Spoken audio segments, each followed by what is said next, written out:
Bueno, vamos a continuar con la clase. Nos habíamos quedado en el ejemplo de análisis, primeramente haciendo un pequeño resumen. Habíamos abordado los puntos de la metodología. El punto 1, que era enumerar y nombrar los elementos de un mecanismo. El punto 2, que era separar los pares cinemáticos y clasificarlos. El punto 3, que era determinar el grado de movilidad por la fórmula de Gruber o de Chebyshev, que son similares. El punto 4, nos habíamos quedado aquí, que es elaborar el esquema estructural, que para hacer el esquema estructural hay que hacer varios pasos. Primero, retirar los elementos pasivos, como hicimos con el rodillo, convertir articulaciones complejas en simples, si es que existen, representar en forma de contorno los elementos que participan en más de dos pares cinemáticos, sustituir los pares superiores por inferiores y mantener la numeración, el mismo esquema de este para que no se afecte el orden y el análisis del mecanismo. El punto 5 era separar los grupos estructurales y clasificarlos y determinar la clase del mecanismo y escribir la fórmula de formación. Nosotros habíamos dicho al principio de formación de mecanismo, que era que el mecanismo de primera clase se le unen grupos estructurales con grado de movilidad 0 y se obtienen cualquier variante de mecanismo. Por tanto, aquí surge un concepto de mecanismo. Un mecanismo es un grupo estructural al cual se le unen grupos de elementos con omega igual 0, ¿sí? Sin grado de libertad. Estudiamos los dos tipos de grupos estructurales, de grupos de elementos motrices, el de rotación y de traslación. El que más se usa por comodidad en de rotación. Estudiamos su grado de libertad, vimos los grupos estructurales, sus variantes y sus clasificaciones, vimos que hay 5 tipos de grupos de segunda clase y segundo orden, que son los que más vamos a usar, cómo se forma un mecanismo, uniendo el mecanismo de primera clase, grupos estructurales, determinada clase y orden, y se forman distintos mecanismos. Y estábamos en el ejemplo de un mecanismo que está formado por un mecanismo de leva y una serie de elementos de barra y corredera. Ya habíamos identificado los elementos, leva, rodillo, que era pasivo, porque no interviene en la cinemática del mecanismo, el balancín, la biela, la corredera 5, la biela, el balancín y el soporte. Habíamos hecho la tabla con los pares cinemáticos que forman el mecanismo. Como vemos, es importante que esta clase tiene que ser idéntica en el proyecto. Aquí esta tabla que tendría escritura del par, A formados entre los elementos 1 y 8, B entre los 1 y 3, D entre 3 y 8, es decir, entre paréntesis se ponen los cuerpos que unen ese par, los elementos, y en letra mayúscula se pone el nombre de la unión del par. La otra fila es la representación, el dibujo del par. El par son dos elementos, como su nombre lo dice. En este caso es leva, bastidor, leva, balancín, balancín, bastidor, balancín, biela, corredera, biela, corredera, bastidor, biela, biela, balancín, balancín, bastidor. Luego la otra fila es la clasificación por Artobolevsky, por el número de limitaciones. Este tiene 5 movimientos, limitaciones, un solo movimiento, por tanto es de quinta clase. Aquí hay 4 limitaciones, 2 movimientos de cuarta clase. El número de limitaciones da la clase. Y la clasificación por Relaux es por el tipo de superficie que están en contacto. Cuando es una superficie es inferior y cuando es un punto o una línea es superior. Cuando usted pone dos superficies curvas en contacto, el contacto es una línea. Si ponen una esfera y un plano, el contacto es un punto. Esos son inferiores, perdón, superiores. Y los inferiores, digamos, un eje pasando por otro un agujero, la parte exterior del eje y la parte interior del agujero es toda una superficie que están en contacto. Hallamos el grado de libertad o movilidad del mecanismo, nos dio 1, tiene 6 elementos móviles, descontamos aquí el rodillo porque es elemento pasivo, 3 grados de movimiento que tiene cada cuerpo por el número de cuerpos móviles. Aquí 6 por 3, 18. El mecanismo tiene en total sus cuerpos 18 posibilidades de movimiento, pero tiene 8 pares de quinta clase que tienen 2 restricciones en el plano, por eso se pone el 2, y un movimiento, por tanto, 2 restricciones que tiene cada par, por 8 pares, da 16 restricciones, al cual se le suma otra restricción por el par de cuarta clase. Por tanto, a los 18 movimientos de todos los cuerpos se le suman entonces 17 restricciones por la forma en que se unen esos cuerpos, y me da que entonces el grado de movilidad es 1 y que necesita solo una fuente de movimiento. Habíamos estudiado los 2 primeros puntos para hacer el esquema estructural de la sustitución de elementos pasivos, ya lo expliqué con calma, para evitar que me dé un grado de libertad erróneo. La sustitución de las articulaciones complejas, aquí no tenemos ninguna articulación compleja que converjan 3 elementos al mismo punto, todos convergen 2 elementos a un mismo punto, un mismo par, por tanto no hay ninguna articulación compleja. Dijimos que el número de articulaciones que tienen una articulación compleja es el número de elementos que convergen menos 1. En este ejemplo hay 3 elementos que convergen, por tanto 3 menos 1, aquí hay 2 articulaciones. El siguiente punto es representar en forma de contorno, como dice aquí, representar en forma de contorno los elementos que participan en más de 2 pares cinemáticos. El cuerpo 3, que es un balancín, está conectado con quién? Con la leva, cuando usted elimina el rodillo, con el bastidor a través del par D y con la biela a través del par E. Por tanto, está en 3 pares cinemáticos. Y a la hora de dibujarlo, para que sea más cómodo, para ya los grupos, se representa como está aquí abajo, en forma de un triángulo. Por tanto, D, E, B. Y el cuerpo 4 es una biela, también forma parte de 3 pares cinemáticos. Por un lado, el F1 tiene unión, forma par con el 5, forma par con el 3 y forma par con el 6. Y aquí entonces lo representamos en forma de contorno. De eso se trata este punto. El siguiente, elaborar el esquema estructural del mecanismo, es sustituir los pares superiores por inferiores. Recordar que un par cinemático superior es aquel que tiene 2 grados de libertad, ¿sí? 2 movimientos, no 2 movimientos. Puede en este caso rotar y trasladarse. Y se sustituyen por pares de un movimiento para ver la cadena de una forma más simple a la hora de analizar la estructura, aunque este paso no es clave. El par superior se sustituye por una cadena cinemática compuesta por 2 pares inferiores. Si el superior es un par, se sustituye por 2 pares. El superior se sustituye por 2 inferiores. En el caso más simple, es un elemento con 2 pares. Para la sustitución deben cumplirse 2 condiciones.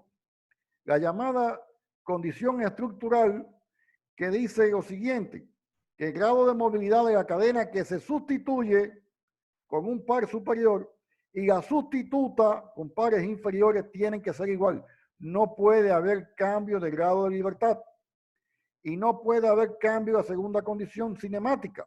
Plantea que las leyes instantáneas de movimiento tienen que mantenerse. La velocidad, posición y aceleración tienen que ser las mismas. Por tanto, no puede haber cambio en la estructura, el grado de movilidad, ni puede haber cambio en la cinemática del mecanismo. Los ejemplos son, aquí tenemos 2 superficies curvas que están en contacto en el par B. Si usted toma las dos superficies en sus manos, se puede dar cuenta que puede desplazar una con respecto a la otra y darle vuelta sin que ellas se rotar una con respecto a la otra, sin que ellas se separen, que es la condición de que haya un par. ¿Qué dice la sustitución?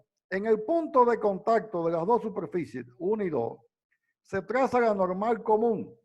Se encuentra el centro de curvatura de cada, por ejemplo, de la curva elemento 2, este sería el centro de curvatura, y de la cuerpo 1, este sería el centro de curvatura. Por tanto, la normal común y se encuentran los centros de curvatura.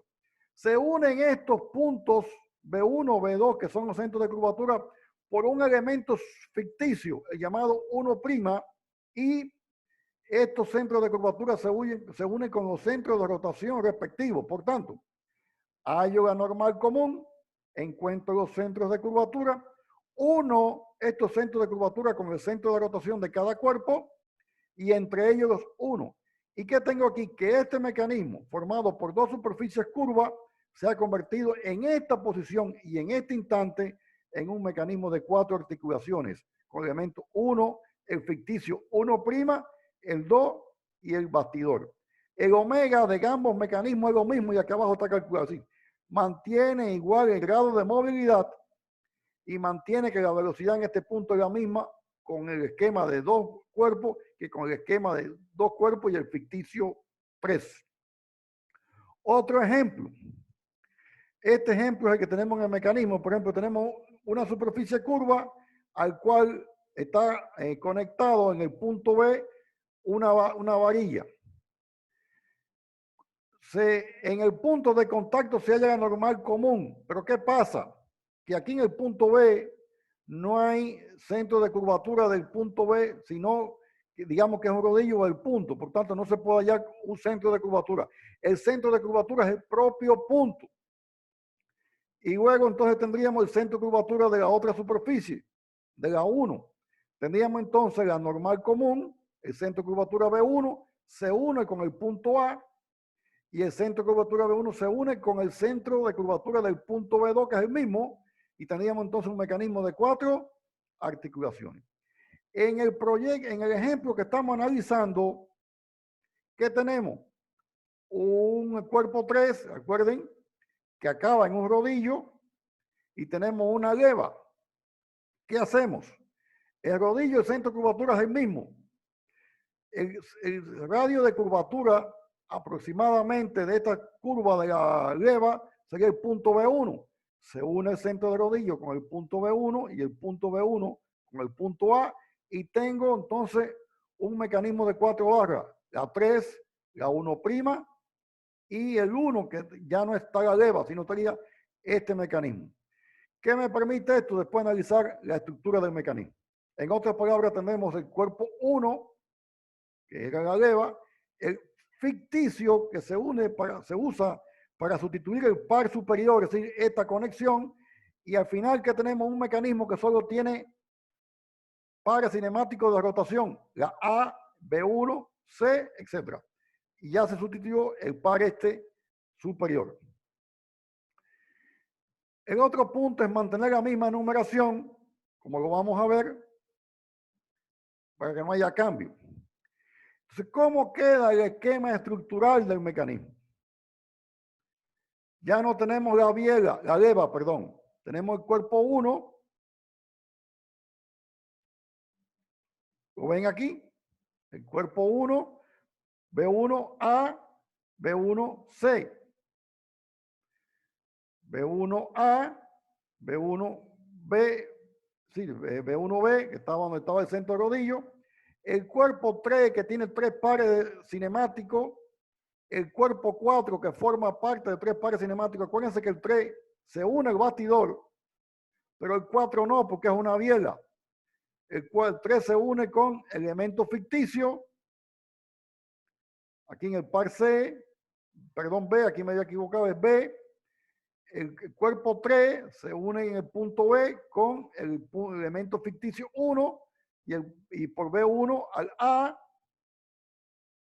Por tanto, donde estaba la leva, tengo el cuerpo 1 se sustituyó el par superior por dos pares inferiores, el B1, B1B, a través del cuerpo ficticio 1, el cuerpo 3, balancín, que era una varilla con tres pares, se pone en un contorno cerrado, el cuerpo 4, que era otra varilla con tres pares, se pone un cuerpo de tres pares, pero flotante, porque es una biela, conecta con el 5, conecta con el 6, conecta con el 3, y así el 6 y el 7, de la misma forma.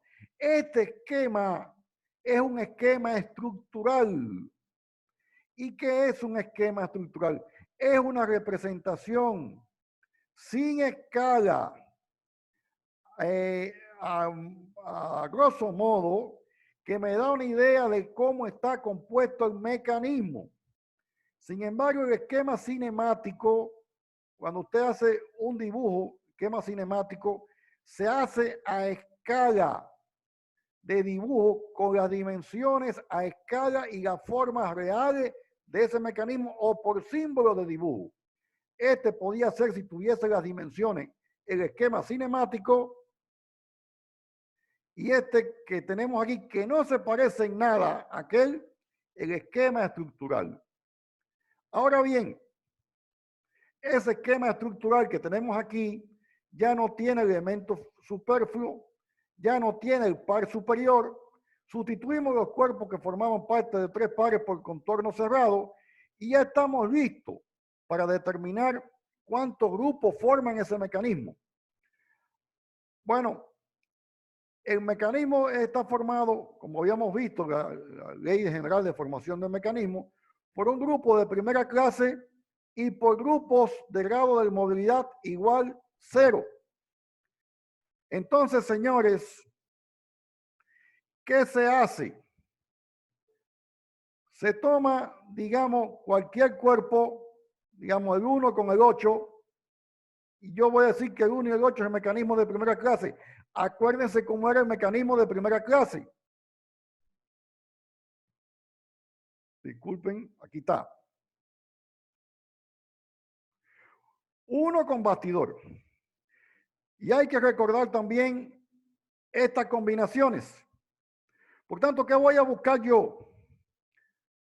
Como omega 1 solo tiene un mecanismo de primera clase, pero debe tener varios grupos de estos tipos de segunda clase o de tercera clase cuyo grado de movilidad es 0.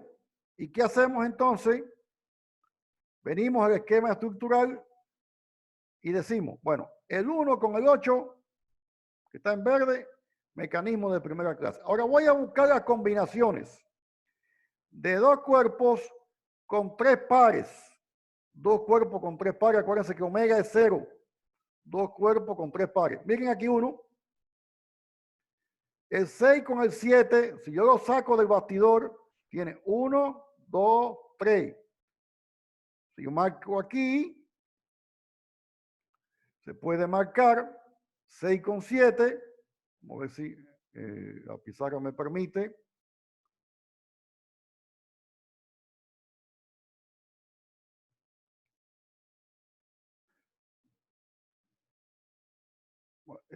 Tomé la línea equivocada, tiene que ser la curva. 6 con 7. Y aquí tengo un grupo de este tipo.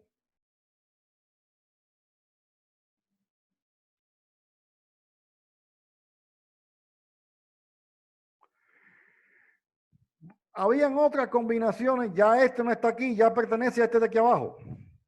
Ahora había otras combinaciones de un elemento de rotación y de esta variante. Si yo cito dos de uno de traslación externo, uno de rotación interna y uno de rotación interno. Si yo marco esto aquí, que estoy teniendo, aquí tengo el E,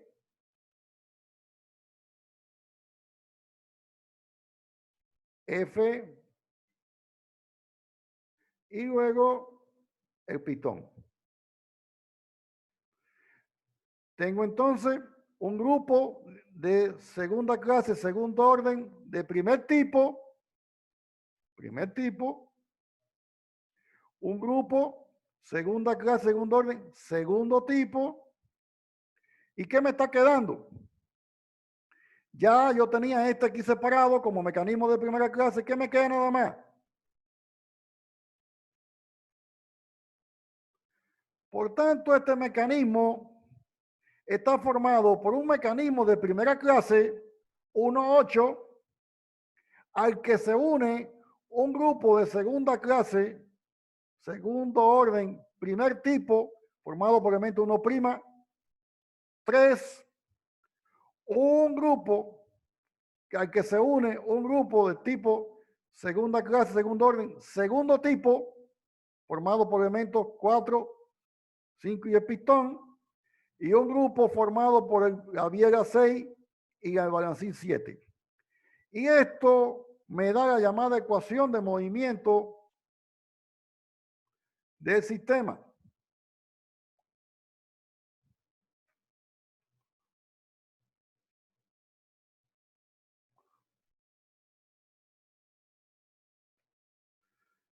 Bueno, aquí había que haber quitado esto, pero no tenemos tiempo aquí. Entonces, el mecanismo, ¿cómo quedó? ¿Cómo quedó el mecanismo? De esta manera, mecanismo de primera clase, 8,1, al que se une un mecanismo segunda clase, segundo tipo, al que se une un mecanismo segunda clase, este primer tipo, segunda clase, segundo orden, segundo tipo, y al que se une un mecanismo de segunda clase, primer tipo. Es decir, está formado por 3 grupos de azul y un mecanismo de primera clase. Este es el sistema que tenemos establecido aquí. Y por último, tenemos entonces la ecuación de formación, que ustedes se van a dar cuenta que es simplemente la formación del sistema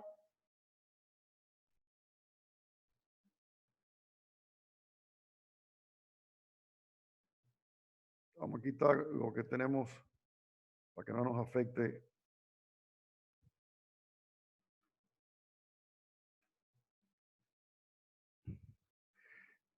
Entonces, bueno, ¿cómo quedó esto? Vieron ya cómo lo expliqué, de esta forma.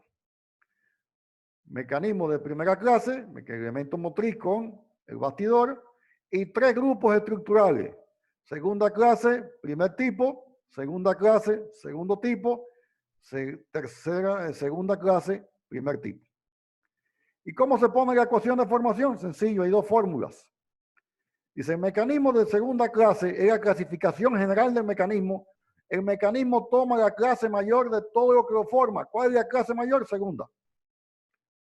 Está formado por quién? Por un mecanismo de primera clase formado por elementos 1 y 8, al que se une un grupo de segunda clase, segundo orden, primer tipo, 1', 3, al que se une un grupo de segunda clase, segundo orden, segundo tipo, 4, 5, aquí 4, 5 son los elementos que lo forman, al que se une un grupo segunda clase, segundo orden, primer tipo, elementos 6 y 7. Recuérdense que el bastidor solo entra en un solo grupo, el motriz. Ya cuando usted está contando que el bastidor, el resto son los elementos, ya el bastidor se cuenta una vez. 1, 8, 1', 3, 4, 5 y 6, 7. Y otra forma de escribir con números romanos, el mecanismo 1 significa primera clase, mecanismo de primera clase formado por el 1 y el 8, al que se une un mecanismo de segunda clase, que eso significa su índice, formado por los elementos 1' y 3, al que se une otro grupo de segunda clase por el subíndice, formado por elementos 4 y 5, y al que se une un grupo de segunda clase por 6 y 7. En esta denominación se pierde el orden, porque cuando usted dice segunda clase, primer orden, si segunda clase, primer orden y el tal tipo, ya usted identifica aquí Este es, ya se lo imagina cuál es. Cuando dice segunda clase, todos son segunda clase y puede ser una de las 5 variantes que nosotros estudiamos al principio, como esta que tenemos acá. Por eso me gusta más la representación de la primera ecuación que dice segunda clase, segundo orden, primer tipo. Ya usted por aquí lo saca perfectamente. El tipo, obviamente, te dice también el mecanismo, si usted se lo sabe, pero aquí no habla de tipo en esta segunda forma, aquí sí. Bien, de esa manera, mis estimados estudiantes, hemos visto los aspectos fundamentales de un ejemplo completo. ¿Cuál es el deber para la clase que viene? Hay que el mecanismo que yo le estoy enviando en el proyecto que está en la plataforma virtual que le tocó a cada uno de ustedes su variante, hacer este mismo análisis. Es el primer paso para ver esto. La clase que viene va a ser otro ejemplo de mecanismos y ustedes ir trabajando ya en la primera parte del proyecto tal cual lo plantea la guía del proyecto. Bueno, un placer y nos vemos en los próximos días.